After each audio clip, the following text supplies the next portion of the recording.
नमस्कार दोस्तों, मैं शोक सैनी स्वागत करता हूं आपका डिजिटल पहल चैनल में। यदि आप भी एक रेस्टोरेंट ओपन करना चाहते हैं और लाखों रुपए कमाना चाहते हैं, तो उसके लिए कौन कौन से डॉक्यूमेंट आपको ऑलरेडी तैयार रखने होंगे, इन्हीं सब के बारे में आज की वीडियो में हम बात करने वाले हैं। और उसके बाद में दोस्तों, रेस्टोरेंट के लिए फूड लाइसेंस किस प्रकार से बनाया जाता है और किन किन चीज़ों का हमें ध्यान रखना होता है, इन्हीं सब के बारे में हम बात करने वाले हैं। तो दोस्तों, यदि आप एक रेस्टोरेंट ओपन करना चाहते हैं तो इसमें अच्छी खासी कमाई आप कर सकते हो। इसको ओपन करने के बाद में आप स्टार्टिंग से अच्छी अर्निंग कर सकते हो। यदि आपके पास स्टार्टिंग में कस्टमर कम आते हैं तो आप टिफ़िन लगा सकते हो। इसके अलावा आप ऑनलाइन ऑर्डर भी ले सकते हो। और आप यदि एक अच्छा रेस्टोरेंट ओपन कर रहे हो तो आपको सबसे पहले क्वालिटी के ऊपर ध्यान देना होगा, क्योंकि दोस्तों कंपटीशन का ज़माना है। तो इसमें आपको अपने प्रोडक्ट की क्वालिटी के ऊपर विशेषकर ध्यान देना होगा। तो दोस्तों, हम बात कर लेते हैं कि इसमें कौन कौन से डॉक्यूमेंट स्टार्टिंग में आपको लगाने होंगे। दोस्तों, इसके लिए सबसे पहले आपको एक एमएसएमई का रजिस्ट्रेशन करना होगा। एमएसएमई यानी कि उद्यम रजिस्ट्रेशन, इसके बारे में मैं ऑलरेडी वीडियो बना चुका हूँ। यदि आपने वो वीडियो नहीं देखी है तो नीचे डिस्क्रिप्शन बॉक्स में आपको लिंक मिल जाएगा। इसके अलावा दोस्तों, ट्रांजैक्शंस करने के लिए आपको एक बैंक अकाउंट ओपन करवाना होगा और उसके बाद में आपको फूड लाइसेंस के लिए भी अप्लाई करना होगा। अब दोस्तों, फूड लाइसेंस यहाँ पर हमें दो प्रकार से मिलता है। एक फूड रजिस्ट्रेशन होता है और एक फूड लाइसेंस के लिए हमें अप्लाई करना होता है। तो इनमें से हमें कौन से के लिए अप्लाई करना होगा और घर बैठे अपने कंप्यूटर या लैपटॉप से आप किस प्रकार से खुद से अप्लाई कर इसे तुरंत प्राप्त कर सकते हैं, इसी के बारे में देख लेते हैं। तो दोस्तों, इसके लिए सबसे पहले मैं यहाँ पर गूगल पर आ चुका हूँ और यहाँ पर आपको टाइप करना है फोस्कोस। तो यहाँ पर फोस्कोस यानी कि एफएससीआई की वेबसाइट पर आपको इस तरीके से आ जाना है। और उसके बाद में यहाँ पर आपको लाइसेंस को अप्लाई करने के लिए अलग अलग ऑप्शंस आपको यहाँ पर दिखाई देंगे। दोस्तों, यहाँ पर आप तत्काल लाइसेंस के लिए भी रजिस्ट्रेशन कर सकते हो। तत्काल लाइसेंस के लिए यदि आप रजिस्ट्रेशन करना चाहते हो तो इसके लिए आपके पास जीएसटी नंबर होना मैंडेटरी है। इसके अलावा दोस्तों, अप्लाई फॉर न्यू रजिस्ट्रेशन या लाइसेंस, इस पर यदि आप क्लिक करते हो तो आपके पास जीएसटी नहीं हो तो भी चलेगा और आपका फूड लाइसेंस बिना जीएसटी के ही अप्रूव होकर आपको मिल जाएगा। इसके अलावा यदि आपने पहले कोई फूड लाइसेंस के लिए अप्लाई किया था तो आप उसे रिन्यूअल भी यहाँ से कर सकते हो। तो अब दोस्तों, मैं सिंपली यहाँ पर apply for new registration licence पर क्लिक करूँगा और इस तरह से आपको नीचे स्क्रॉल करके और जनरल वाले बटन पर क्लिक कर देना है।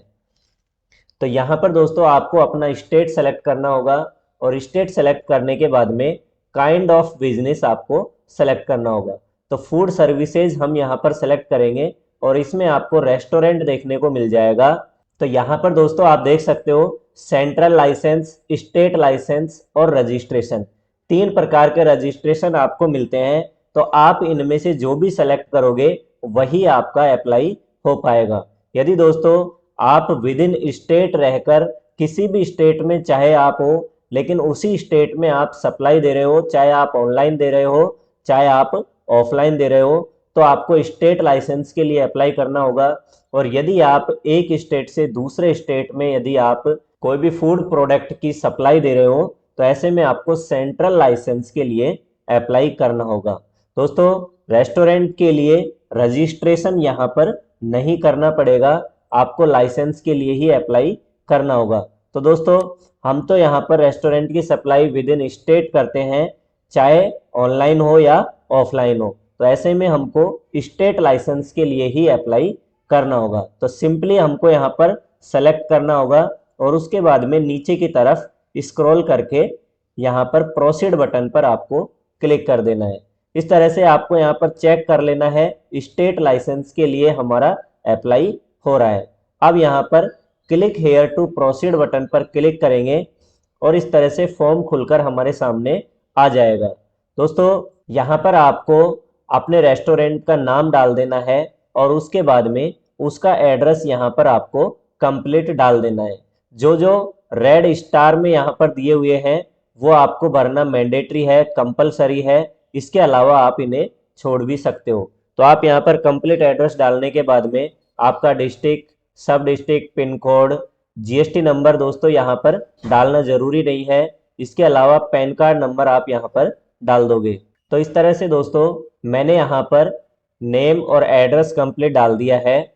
और इस प्रकार पैन कार्ड नंबर जैसे ही मैंने डाला तो यहाँ पर पैन डिटेल वेरीफाई होने के लिए हमारे पास एक ऑप्शन आ चुका है।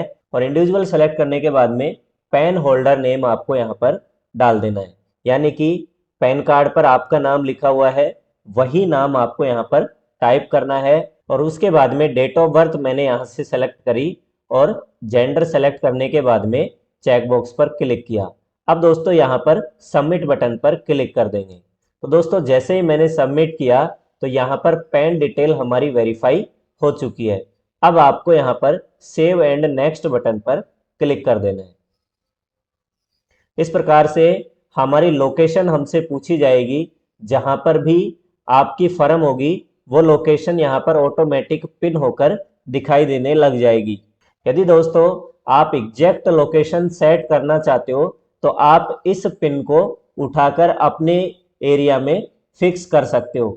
तो आप इसे जूम कर सकते हो और जूम करने के बाद में आप अपनी लोकेशन को चेक कर सकते हो। वैसे यदि आपको अपनी दुकान की एग्जैक्ट लोकेशन पता नहीं चल रही है तो ऐसे में यहाँ पर इसने ऑटोमेटिक इस लोकेशन को पिन कर लिया है, तो आप इसे भी रहने दे सकते हो। और उसके बाद में दोस्तों आपको यहाँ पर ओके कर देना है। अब ओके करने के बाद में दोस्तों आपको यहाँ पर रेस्टोरेंट पर इस प्रकार से क्लिक करना है और अपने फूड प्रोडक्ट कैटेगरी आपको यहाँ पर सेलेक्ट करनी है, यानी कि आपके रेस्टोरेंट में जो जो प्रोडक्ट सर्व होते हैं उनकी लिस्ट यहाँ पर लंबी सारी देखने को मिल जाती है। इनमें से आप कई सारे सेलेक्ट कर सकते हो। तो जो भी आपके लिए उपयोगी है वो आप यहाँ से सेलेक्ट कर सकते हो। तो मैं जल्दी से इनमें से सेलेक्ट कर लेता हूँ। तो इस तरह से दोस्तों मैंने इसमें 5 सर्विस ऐड कर दी है और सेव एंड नेक्स्ट बटन पर क्लिक किया। सेव एंड नेक्स्ट करते ही दोस्तों आपको अपनी एप्लीकेंट डिटेल यहाँ पर डालनी होगी, यानी कि अपना नाम यहाँ पर आपको डालना है और उसके बाद में अपनी ईमेल आईडी और मोबाइल नंबर आपको यहाँ पर डाल देने हैं। यदि आप सेकेंडरी कॉन्टैक्ट डिटेल में कोई अदर नंबर देना चाहते हो तो वो भी आप यहाँ पर दे सकते हो। और उसके बाद में आपको नीचे स्क्रॉल करना है, यहाँ पर आपको अपनी लॉगिन आईडी दिखाई देगी और उसके बाद में अपने पासवर्ड आप यहाँ पर अपने हिसाब से सेट कर सकते हो। कैप्चा कोड डालेंगे और कैप्चा कोड डालने के बाद में सबमिट बटन पर आपको क्लिक कर देना है। लॉगिन आईडी आपको सेव करके रख लेनी है। यदि आप इस फॉर्म को अधूरा भर के छोड़ देते हो तो ऐसे में आप इस लॉगिन आईडी से और पासवर्ड से इसे दोबारा से ओपन कर सकते हो और जहां तक आपने फॉर्म फिल कर दिया है वहीं से आपको दोबारा मिल जाएगा। तो अब दोस्तों इस तरह से मैंने कंप्लीट इस फॉर्म को फिल करने के बाद में कैप्चा कोड डाले और सबमिट बटन पर क्लिक किया। सबमिट करते ही हमारे यहाँ पर मोबाइल नंबर और ईमेल आईडी पर एक वेरिफिकेशन कोड यानी कि ओटीपी जा चुका है। तो आप उस ओटीपी को यहाँ पर डालकर सबमिट करोगे। तो इस प्रकार हमारा साइन अप सक्सेसफुली हो चुका है।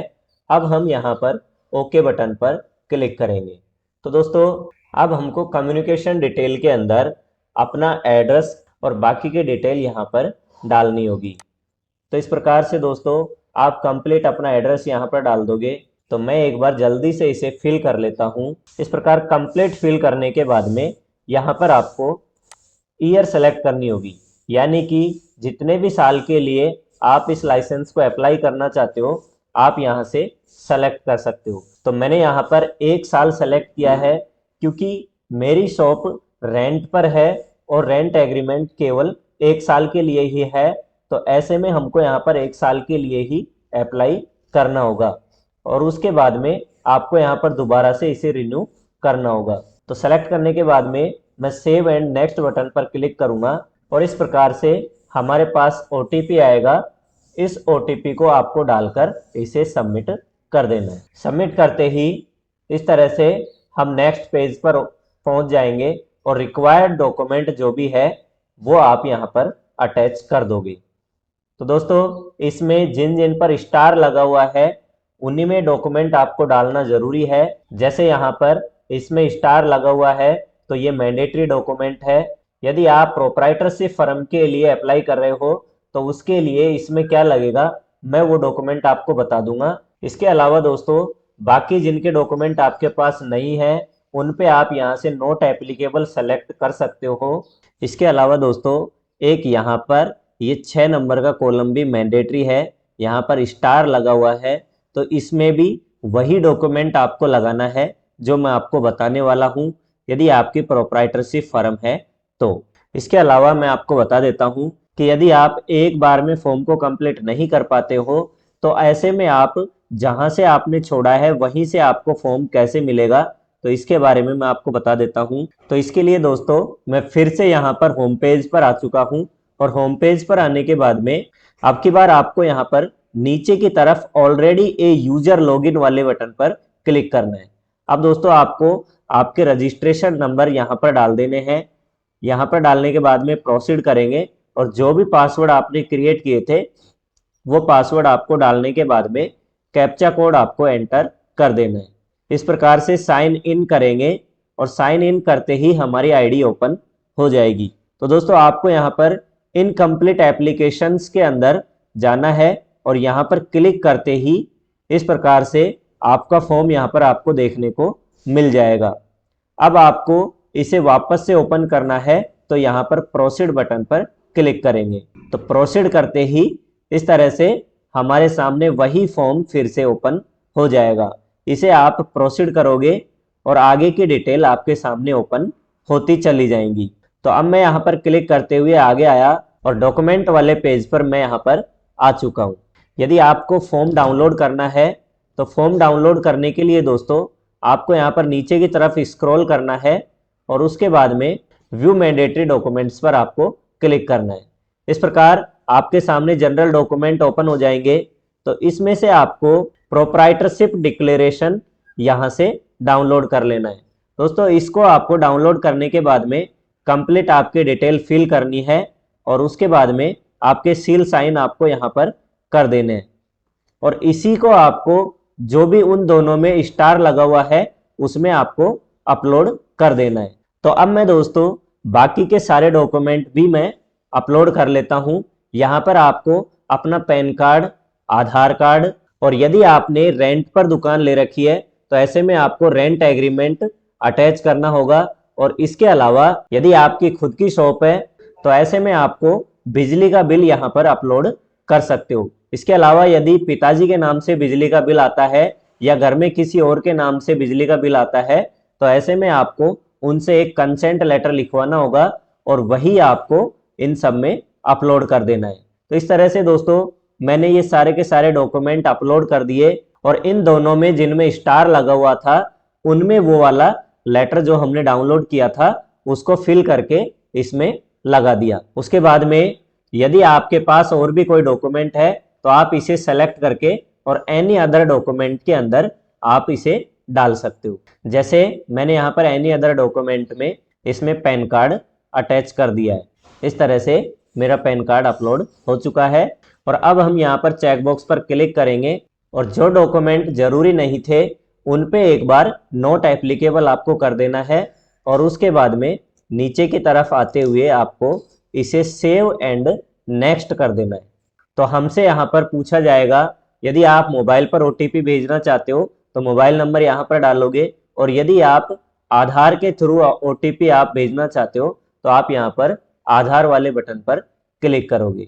तो मैं यहाँ पर मोबाइल सेलेक्ट करके प्रोसीड करूँगा। ओटीपी डालने के बाद में फिर से आपको प्रोसीड बटन पर क्लिक कर देना है।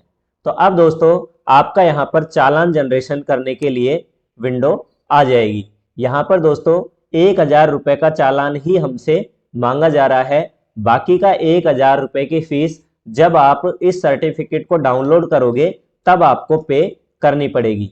तो यहाँ पर दोस्तों आप इनमें से कोई सा भी सेलेक्ट कर लोगे और उसके बाद में आपको यदि आपकी एप्लीकेशन चेक करनी है तो आप यहाँ पर प्रीव्यू एप्लीकेशन करोगे और पेमेंट करने के लिए पे बटन पर क्लिक कर देना है। तो यहाँ पर दोस्तों पेमेंट करने के ऑप्शन हमारे पास आ जाते हैं। यहाँ पर आप देख सकते हो 1000 रुपये प्लस कन्वीनियंस चार्ज आपसे लिया जा रहा है। यदि आप नेट बैंकिंग, क्रेडिट कार्ड वगैरह से यदि आप पेमेंट करोगे तो आपको 1,000 रुपए के अलावा भी आपको जो भी चार्ज है वो देना पड़ेगा। और यदि यूपीआई के थ्रू आप पेमेंट करोगे तो आपको केवल 1,000 रुपए का चालान ही काटना पड़ेगा।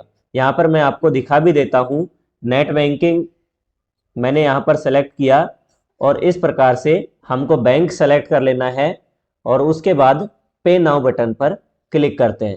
तो यहाँ पर आप देख सकते हो 1,011 रुपए और 80 पैसे हमारे टोटल कटने वाले हैं। तो मैं इसे कैंसिल करूंगा और उसके बाद यूपीआई सेलेक्ट करते हुए इसका पेमेंट करने वाला हूँ। तो मैंने यूपीआई आईडी डाली और आईडी डालने के बाद पे नाउ किया। तो पे नाउ करते ही आप देख सकते हो यहाँ पर 1,000 रुपए का चार्ज हमारा लगने वाला है। तो इस प्रकार से आप इसका पेमेंट कर दोगे। पेमेंट सक्सेसफुल होने के बाद में इस तरह से हमारे सामने एप्लीकेशन रिसिप्ट निकल कर आ जाएगी, जिसका आप प्रिंट आउट निकाल सकते हो। और यदि आप डैशबोर्ड पर यहाँ पर आओगे तो आप इसकी स्थिति देख सकते हो, यानी कि ये किस पोजीशन पर पड़ा हुआ है आप यहीं से चेक कर सकते हो। तो आप देख लीजिए यहाँ पर इनकम्प्लीट एप्लीकेशन में कोई भी एप्लीकेशन नहीं है और सबमिटेड एप्लीकेशन के अंदर हमारी ये एप्लीकेशन दिखाने लग जाएगा।